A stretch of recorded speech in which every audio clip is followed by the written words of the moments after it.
Hey friends, just got home. Woohoo! Finally, the electricity came back on. Yeah, baby. Don't have to start a fire tonight to cook. I'm not even really hungry, to be honest with you. Losing electricity was more of an inconvenience than anything else. I had plenty to eat, cook. I had plenty of candles, food, drinks, cigars, a hot water heater. I was fine. My cats were more inconvenienced than I was. And I'm glad it was on for them. First thing I did was went through the entire house, turned on every light, every radio, every TV, just because I could. And then shut them off now. But what I missed the most, I was rewatching Yellowstone. It got cut off in the middle. So I'm gonna go back and watch that. Otherwise, really didn't miss anything. Maybe light late at night to read by. That's it. Someone said, well, what are you going to do if the electricity doesn't come back on? Going to go out to dinner? I said, maybe. I don't have to, but... And then I got to talking to this young security guard that was in there to qualify today. He was in there with his instructor, and I know her. I said, do you know how to, as a guy, do you know how to have the 3 restaurants? He looked at me, I said, you're not married, are you? He said, no. I said, as a guy, especially if you're in a long-term relationship, you need to always have 3 restaurants in your back pocket. Now by that I mean is like when you get ready to go out on your date night, and everybody should have a date night, something scheduled and planned. You have 3 restaurants. The first 2 are the new ones, the exotic ones, the ones that you haven't been to before, new in town, different style of cuisine, French restaurant, sushi, Ethiopian, Thai, Indian, something different. And you pick the very first 2 you throw out there. I used to do this with my wife. And she worked such a busy schedule that once she got home after dealing with people on the phone and at work all day, she wanted to put on her glad rags and was happy to just stay home and cook for us. But when we did go out, I would always throw out something new or different the first 2. More than likely, she's like, nah, I don't want to do that. Don't want to go there. That's fine, because she didn't want to have to make different choices, new choices.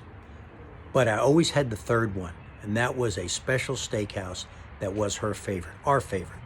And I always knew that that was going to be our go-to. That was going to be my fallback, my Alamo of restaurants, so to speak.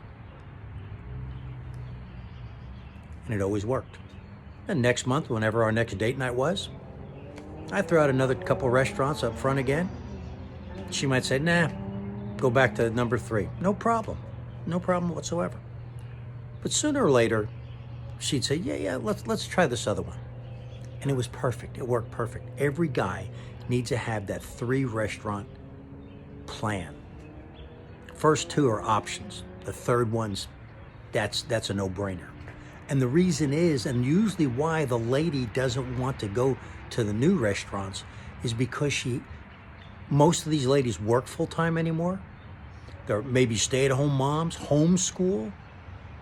They're single moms, some of them. If you're dating them, they have to make decisions like 24/7, dealing with customers, dealing with kids, dealing with family, dealing with school.